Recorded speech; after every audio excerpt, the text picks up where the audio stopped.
درباره کنفرانس بین المللی پاریس انبوه مطالب جالب و مهم هست که میشه بهش پرداخت، همونها رو مجددا دید یا اینکه مثلا به بحث و بررسیش نشست، مثلا موضوع تعهد آمریکا در قبال اشرف یا خلاصه موضوعات مختلف مربوط به ایران و اشرف و آزادی. تازه این بحث ها، این سخنان مسائلی هستند که همشون توسط شخصیت های سطح بالای سیاسی و حقوقی هم آمریکایی و هم اروپایی ایراد شدن و میشه واقعا ازشون یک کتاب ارزشمند بزرگ در آورد راجع به حقوق خلقها در مبارزه برای آزادی.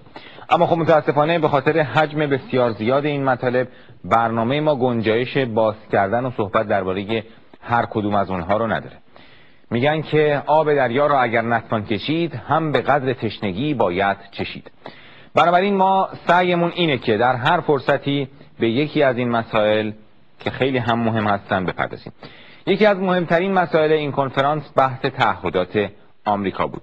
سخنرانان بسیاری به اون پرداختند، از جمله آقای هواردین یک طنز تلخ هم در این زمینه به اون اضافه کرد و اون اشتراک آمریکا و رژیم ایران در یک زمینه بود.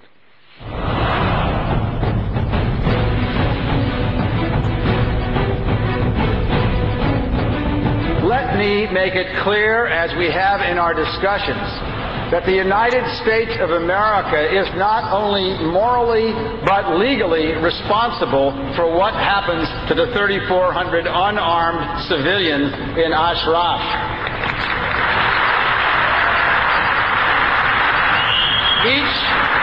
Each one of those civilians has a signed piece of paper by the commander of the United States Armed Forces which disarmed them in exchange for that piece of paper which says that we will guarantee their safety.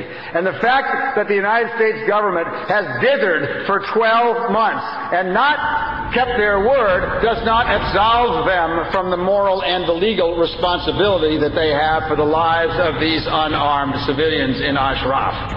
The Iraqi troops in 2009 and again in 2011 attacked the unarmed civilians in Ashraf. They killed a total of 47 unarmed people. Those people were murdered with United States weapons and by troops who were trained by United States trainers. But I believe that we have a legal obligation, as defined by not only the courts in the United Kingdom, in France, and in Europe, which they recently gave yet another decision, but by courts in the United States of America to delist the MEK and take them off the terrorist list. Now, why does this matter? This is simply not a matter of resistance to the mullahs.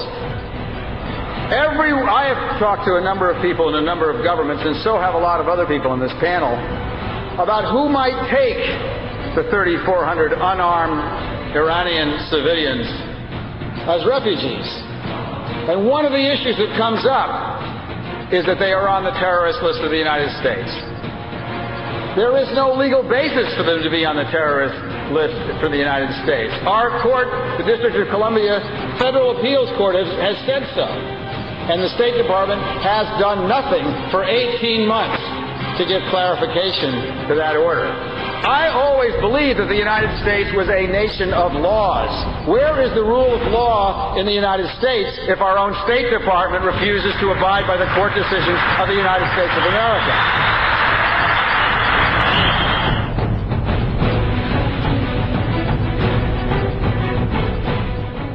The fact of the matter is that nothing has been done on the ground.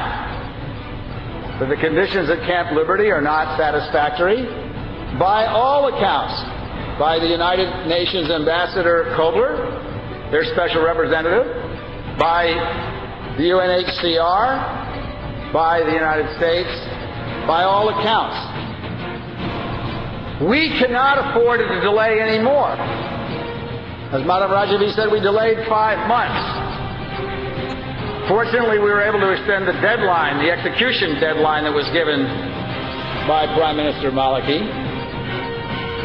I don't want to be in that situation when this deadline expires, which is the end of April.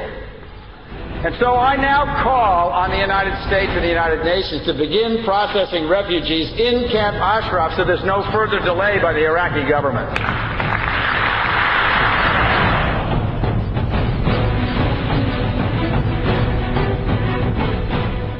I want to thank you for the opportunity to have worked with you for this year. The stakes have never been higher. We can feel good about the accomplishments in the last year.